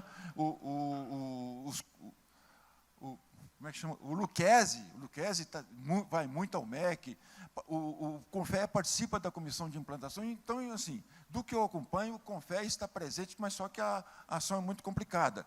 Eu, nas minhas palestras, eu sempre digo o seguinte: se você tem um problema na sua cidade, que não resolve nem na cidade, no estado, você vem a Brasília, não é? Aí você chega em Brasília, você vai voltar com o quê para a sua cidade? Com uma lei ou com uma resolução. Por quê? Está cheio de advogado aqui. Se estivesse cheio de engenheiros, voltaríamos com um projeto. Então, tem uma questão da participação política dos engenheiros na nação. Veja a China, veja a Coreia, veja o Japão, como tem engenheiros. Quantos presidentes da República já eram engenheiros? Ninguém nem lembra. Teve meio, o Itamar Franco. Teve o Aureliano como vice-presidente lá em tempos malucos. Mas, assim, parece que nós não vemos que não basta trabalharmos com a questão tecnológica, que nós temos que influir nos destinos do Brasil, que nós temos que estar sempre à frente para dar palpite na questão dos projetos de uma maneira geral. Eu acho que quando se fez a infraestrutura de Copa do Mundo, ficou muito claro quanto fez falta engenheiros em termos de concepção do que deveria ser feito, tanto para as Olimpíadas, quanto para... Então, nossa ação deve ser em todos os campos. A engenharia, ela tem que trabalhar em todos os campos. E não achar, não, o negócio é o seguinte, não me interessa como é que o cara chegou aqui na faculdade de engenharia, se ele sabe ou não sabe, eu vou tacar-lhe um cálculo, dar pau nele, e depois que ele sai, a instituição também não tem nada com isso. Aí vem o sistema... Não, o que acontece lá na escola não é problema nosso. Nosso problema é dar habilitação e fiscalizar e defender a sociedade. Os dois separados, a turma, né, Maquiavel, se dividiu e a turma governa e nós estamos sendo governados. Então, temos que tomar uma consciência de que não somos apenas engenheiros, nós somos cidadãos engenheiros. E nessa condição, nós vamos interferir em todos os níveis da nossa formação e em todas as questões que envolvem o país. Obrigado, doutor Vanderly, por favor. Obrigado, Maurício Pina. Esse assunto me interessa muito, porque eu milito no Magistério Superior de Engenharia há 48 anos, vou completar agora em março, 48 anos de ensino de engenharia. E o que foi aqui falado é algo extremamente preocupante. Aquela sua observação final, professor Vanderly, o Brasil precisa de mais e melhores engenheiros. Hoje só tem a primeira parte, só tem o mais, está faltando exatamente os melhores. Em 2004, eu participei de uma reunião em Brasília, pelo Confea, com o Conselho Nacional da Educação, em que, na ocasião, o representante do Ministério da Educação disse com todas as letras, o Brasil, isso não foi só para a área de engenharia, não, o Brasil quer mais pessoas diplomadas em curso superior, não interessa a qualidade, e o resultado está aí. Então, veja, eu assisti àquela palestra do professor Sidney Mello, na Academia Nacional de Engenharia, com números extremamente preocupantes. E o que houve de proliferação de curso de engenharia no Brasil, de um modo geral, e me refiro particularmente aos cursos de engenharia civil, é algo alarmante. Não foi só no ensino privado, não, no ensino superior também. Eu ensinei durante 44 anos e meio numa universidade federal. E quando houve essa proliferação, resolveu assim, aumenta a vaga, cria novos cursos. De certa vez, eu ensinava 2 disciplinas obrigatórias, estradas e transportes 1 e 2, e uma disciplina optativa, que era pavimento e concreto. Eu cheguei para dar aula da disciplina que era eletiva, aí o funcionário disse, professor, não tem sala para o senhor dar aula, não. Eu disse, não tem sala, porque elas estavam todas ocupadas, porque expandiram os cursos sem infraestrutura. Aí o que acontece? Eu me recusei a isso, eu disse, tá bom. Tinha uma árvore no pátio da universidade, eu juntei os alunos e dei uma aula embaixo da árvore. Isso causou, muita gente passou, tirou foto, colocaram nas redes sociais, esse negócio viralizou nas redes sociais, dizendo, poxa, o professor está dando aula embaixo da árvore. Foi um protesto silencioso que eu fiz. O diretor depois veio conversar comigo e, no instante, arrumaram uma sala lá, não sei como. E essa questão do registro desses cursos é porque há uma falha de início. Todos esses cursos que foram criados ali, eu fui conselheiro do CREA durante 5 mandatos. E o que é que eu via lá? A gente era só, eu presidia a comissão de ensino do CREA, e a gente era solicitada a analisar o registro do curso, e o que acontecia? Os cursos são criados, eles não fazem o registro no CREA. Muitas vezes fica o CREA sob coação. Teve curso lá com 900 egressos, que quando terminou o curso, eles foram ao CREA, não tinha nem o registro do curso. Aí, resultado, fica uma pressão muito grande em cima do CREA, só faltaram queimar pneu na rua, protestando como se o erro fosse do CREA, que o curso sequer tinha registro no CREA. Eram essas observações, obrigado. Bom, gente, eu vou fazer uma consideração e vou pedir a colocação dos ilustres palestrantes. O EAD é uma realidade, e muitos já defendem que é uma desculpe. Tá? O EAD hoje já é uma realidade. E muitos já defendem que ele não tem volta. Muitos já defendem que o curso de engenharia de 5 anos, como na minha época, de 6 anos o noturno, que por conta da inovação e da tecnologia, é um curso que quando nós tivermos os egressos, eles já estarão totalmente defasados. Então, hoje, o CREA São Paulo, e aqui eu sou do CREA São Paulo, não sou do CREA, mas faço parte dele por ser uma engenheira do estado de São Paulo, ele já tem, numa das câmaras, uma preocupação para que nós façamos uma certificação destes cursos. E aí eu pergunto aos ilustres palestrantes, haverá essa possibilidade de traçarmos indicadores onde nós possamos fazer um critério para avaliação de qualidade desses cursos, mesmo porque nós não podemos intervir em atribuições do MEC. Nós não podemos intervir em atribuições que não são nem do CONFEA nem do CREA. Então, é isso que eu gostaria de saber dos senhores. Obrigada. Bom, voltando para a infraestrutura da qualidade, eu mostrei um slidezinho com alguns atores. Então, se tiver alguém, tá, alguma instituição, pode ser governamental, pode ser pública, privada, tá, que defina os critérios e que isto demonstre ser a avaliação da conformidade, com certeza esses critérios serão utilizados por um organismo de certificação acreditado pelo Inmetro para conceder a declaração da conformidade. Então, os critérios têm que ser estabelecidos com o foco, o objeto, qual é o objeto claro que tem que ser avaliado e qual é a finalidade. Isso é mais ou menos simples, é mais ou menos aquele documento que eu deixei ali, tá? Exatamente. Tem até pergunta, não é colocações, não, por favor. Não, eu não posso validar, só estou orientando. Ali, desculpa o colega ali, declaração de posição. Né? Tá, por favor. Dono do esquema, dono do programa.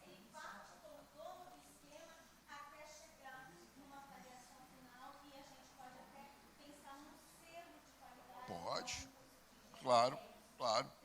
Tá? Já existem certificadoras de pessoas que fazem muito isso, tá? É só ter o programa. Eu queria colocar aqui a BNT à disposição do CREA São Paulo para a gente imediatamente estruturar e depois acreditar no Inmetro. Ok, muito grato. Pergunta, por gentileza. Eu gostaria de tirar uma dúvida. Eu sou professor da educação superior também milito no CREA, mas, enfim.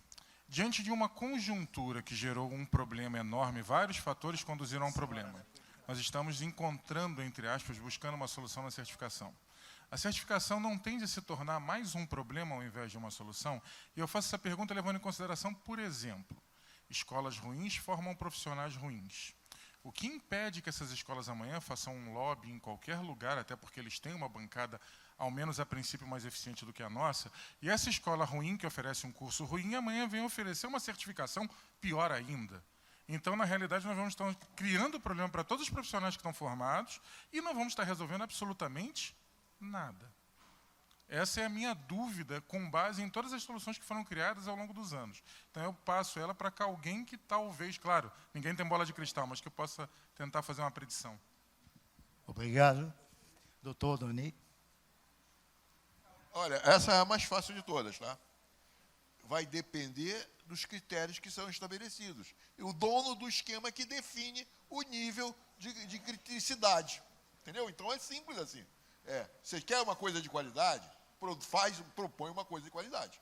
Com certeza, o que a avaliação da conformidade demonstra é que aqueles requisitos foram atendidos. Se o requisito é fraco, foi atendido o requisito fraco. Se o requisito é forte, foi atendido o requisito forte. Obrigado, doutor Doni. Okay. Nossa colega, por gentileza. Eu sou Rita de Cássia, né? E tenho o prazer de ter trabalhado com o Dr. Mário William durante muitos anos, né, Mário? E foi bom que nós estamos aqui de novo. E a minha pergunta vai para você. Eu queria saber o seguinte, que você citou aí que vai ter uma norma, né, para as pesquisas eleitorais. Parabéns aí por essa iniciativa, onde o nosso país está precisando muito disso mesmo.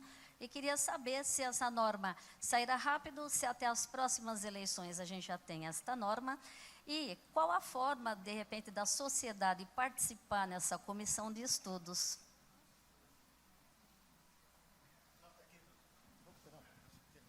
Bem, obrigado pela pergunta, Rita.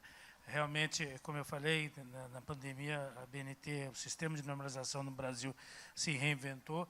Normas complexas como norma de aproveitamento de resíduos, como poder energético, que é resíduos perigosos, foi elaborado em 8 meses. Eu citei as outras normas aí da pandemia.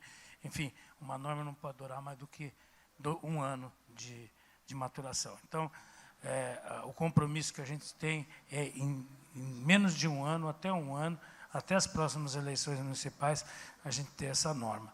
Ela vai ser, como eu disse, não vamos começar do zero, vai ser baseado em normas internacionais de pesquisa de opinião pública e, como você sabe, o sistema de participação da BNT é democrático. Eu costumo dizer que a norma BNT é uma autorregulamentação da sociedade. E agora não existe mais reuniões presenciais de comissão de estudos. São virtuais. Nós estamos tendo comissões de estudo com 70, 80, 90 participantes, até mais, 100 participantes já tivemos comissão de estudos e com uma eficiência fantástica. Então, a sociedade toda vai participar, quem quiser, é só propor lá para participação na BNT, que está aberta, e depois tem a consulta pública também. Obrigado. Obrigado, doutor. Agora, doutor Canuto, por gentileza. Depois, o companheiro Arruda. Boa tarde a todos. Sou André Canuto, sou vice-presidente da FENEM e queria fazer uma pergunta bem pontual a respeito da certificação pessoal que vocês falaram.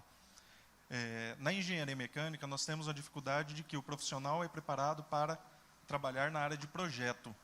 E o grande mercado que nós temos hoje é da engenharia de serviço, inspeção veiculares, confecção de laudos das NRs 12, NR13 e tudo mais. E nós, da FENEMES, estamos já há um bom tempo ansiosos para começar a fazer essas certificações, tipo, ter um engenheiro certificado para inspeção veicular, que vai de encontro até na necessidade do próprio Inmetro, que hoje tem os organismos de inspeção credenciados, mas o profissional que atua, ele não tem uma qualificação ali. A minha pergunta é possível a gente fazer isso e qual seria o tempo de maturação e até a gente conseguir efetivamente começar a certificar esses profissionais? Veja, são 2 perguntas, eu vou ter que dividir ela em 2. O tempo de maturação para definir um programa de avaliação da conformidade, que é o que você está propondo, tá? Eu não posso fazer, eu não sei. O que eu posso dizer é, depois que o programa está estabelecido e aí um organismo de certificação vier a nós e pedir, olha, eu quero ser acreditado para fazer a certificação de pessoas nesse esquema. Hoje são de 6 a 7 meses. Tá? Mas tem, para isso o programa tem que estar pronto. Tá bom? Eu não sei se... Obrigado, doutor Donei. Por gentileza, companheira Arruda. Depois o doutor Lang. Pessoal, boa tarde. Mestres, doutores, falando da área que me compete, engenharia elétrica, da baixa qualidade do profissional que sai, eu treino gente no setor de distribuição de energia elétrica, transmissão, subtransmissão, montagem e subestação. Bem-vindo ao mundo real. E a gente recebe a quantidade de engenheiros com um QI alto e o ensinamento que ele tem dentro das faculdades, dentro das universidades, sabe o que é? Enciclopédico. Precisa melhorar o nível que a ABNT já tem, que as normas das distribuidoras já têm. Vamos pegar da CEMIG, está tudo pronto, e operacionalizar. O cara larga da engenharia porque é uma masturbação mental no primeiro período, segundo período, terceiro ano, depois terceiro ano que ele vai ver engenharia. Coloca esse cara no primeiro semestre, tira tantos pré-requisitos. Eu tenho 23 mil eletricistas formados no Brasil. Eu sou a única escola que pega um projeto e ensina o eletricista do começo até deixar pronto. Pega um projeto de linha de transmissão e coloco ele de A até chegar lá a transmissão, até o comissionamento, lançamento de cabo, lançamento de condutor, montagem. E o meu companheiro é a engenharia mecânica e a engenharia civil, que coloca essa estrutura. E eu estou vendo, vocês estão vendo, a BNT, o tanto de rede que está caindo, dessas empresas que estão construindo Professor, um nível de gentileza, subestação. pergunta, É isso que eu queria gentileza. colocar. Então, a pergunta é, precisa criar vergonha na cara e colocar bem-vindo ao mundo real, copia a Alemanha para fazer engenheiros técnicos, não engenheiro bunda de almofado, polpa de almofado. Muito obrigado. Era essa a pergunta, senhor? Era essa, colocação. Então, não é pergunta. Desculpe. Doutor Lang, por gentileza.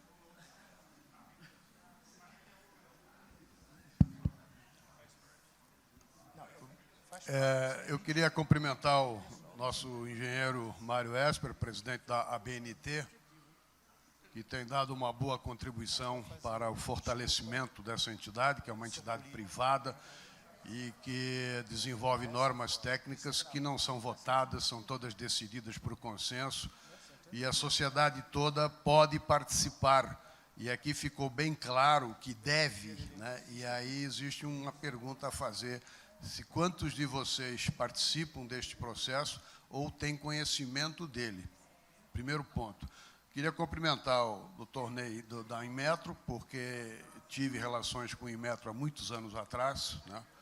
E sei do trabalho... Por favor, silêncio. Por favor. E sei do trabalho importante que o Inmetro desenvolve, juntamente com a BNT, no mesmo campo, porque nós estamos num mundo globalizado e, então, normas são padrões internacionais de bloqueio comercial e de inteligência, né? Existem alguns países que fazem guerra e existem alguns países que fazem inteligência. E a inteligência, a nota fiscal da inteligência são as normas técnicas. Então, eu quero vender a VEG, lá em Santa Catarina, vende transformadores para a China ou para a Alemanha. Vamos para a Alemanha. Ela vai vender para a Alemanha, como vende, né? A maior companhia do mundo nessa área, já que o amigo aí falou da área elétrica, tem que obedecer às normas DIN, né? E as brasileiras e as DIN, as brasileiras para sair, para fazer no Brasil, e as DIN para poder entrar na Alemanha. Então, é um assunto extremamente importante isso, né? E os engenheiros não veem isso na escola. Eu passei 35 anos dando aula numa universidade, já fui diretor de escola de engenharia lá em Santa Catarina, e essas coisas não são vistas lá, né? E sei que também já participei da ABENGE, né, como na direção da ABENGE, há muitos anos atrás também, e também sei que no Brasil inteiro isso é muito pouco visto. É uma primeira observação. Eu queria cumprimentar o doutor Vanderly, porque ele botou um quadro que a gente vai usar muito, viu, Vanderly? Porque o que você mostrou aí é uma radiografia, né? Uma radiografia muito clara do que eu vinha dizendo há muitos anos atrás. Do jeito que nós estamos caminhando para um apagão da engenharia. Um apagão da inteligência, um apagão da formação. Se a formação é com qualidade, não é com qualidade, como o meu colega anterior falou, é outra questão, né? Mas que também tem que ser considerada. Então, esses gráficos do Vanderly são terríveis do ponto de vista numérico, né? E eu vou colocar uma informação ainda mais terrível, que eu vou dizer assim, né? Por quê? Porque, primeiro, as escolas é um problema do MEC. Não tem o que discutir. As universidades têm o direito de fazer o que quiserem. Elas criam um curso de engenharia agronômica, depois criam o curso de engenharia florestal, depois cria o curso de engenharia de horticultura, né? E depois cria o curso de engenharia de alface. Quer dizer, vai detalhando. Isso é uma consequência do processo tecnológico, né? O camarada começou com a elétrica mecânica, né? Depois separou as duas e depois cada uma dessas foi derivando. Isso é o processo tecnológico. Não, mas essa é uma discussão que tem que ser feita, né, professor? Eu sei, eu não quero dar conferência, não. Eu só estou querendo levantar a questão de que a universidade... Não adianta a gente ficar vociferando aqui contra a universidade, porque ela faz o que ela quer. Quer dizer, alguém tem que mudar isso. Isso é uma questão. E a última questão diz respeito a nós, engenheiros, né? A nossa profissão é regulamentada por lei. Primeiro ponto. Segundo ponto, a lei manda o CONFEA conceder atribuições. Então, o doutor Esper fez aqui engenharia, o que ele fez? Fez isso. Então, ele pode fazer isso. Tá certo? Então, eu sou da área de hoje eu sou da área de engenharia de avaliações e perícias. Avaliações e perícias é um assunto que não tem em 6 escolas no Brasil. Em todas as demais não tem, tá certo? E o CONFEA dá atribuições de avaliações e perícias para todo mundo. E aí, como é que faz? Certo? Então, então faz um exame, faz um processo de seleção, instala um sistema de certificação dentro do CONFEA, só por lei. Tem que ir lá no Congresso Nacional e discutir uma lei. Tá certo? A outra forma é você criar um mecanismo ético de relacionamento, de entendimento de que, ou na impossibilidade de mudar a universidade e na impossibilidade de fazer uma lei, porque leis são complicadas, né? Cada vez mais, tá certo? A reação a isso, no meu entendimento, e vou dizer isso e vou cobrar daqui a 20 anos, né? No meu entendimento, é um pacto social entre os profissionais. Nós temos que admitir que só podemos aceitar no mercado, trabalhando gente que tem competência. E quem tem competência tem que passar por um processo de certificação. Aí que está a conversa básica, tá certo? Então, agora, isso só pode ser feito por um mecanismo de um pacto social, um pacto em que vocês todos participam das suas entidades de classe e prestigiem os sistemas de certificação que existem ou, então, que devem existir. Então, há aí um conjunto de desafios, há um panorama bem feio pintado aí pelo Vanderly e um panorama mais complicado que eu tratei aqui do ponto de vista legal, mas que exige uma reação ética da sociedade técnica, de nós profissionais. Professor, desculpe se me alonguei, mas... Obrigado, doutor Lang. Doutor Lang, desde 2001, foi protagonista do lançamento de certificação profissional em engenharia.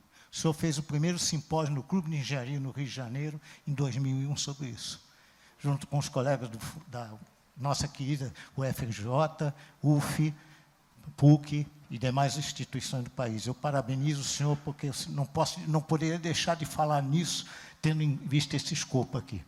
Queria parabenizar o senhor sobre isso. Bem, senhores, eu gostaria de agradecer, em nome do Sistema Confecrea, em nome do meu presidente, doutor Marco Túlio. Obrigado, não vi o senhor aqui presente. Seja bem-vindo.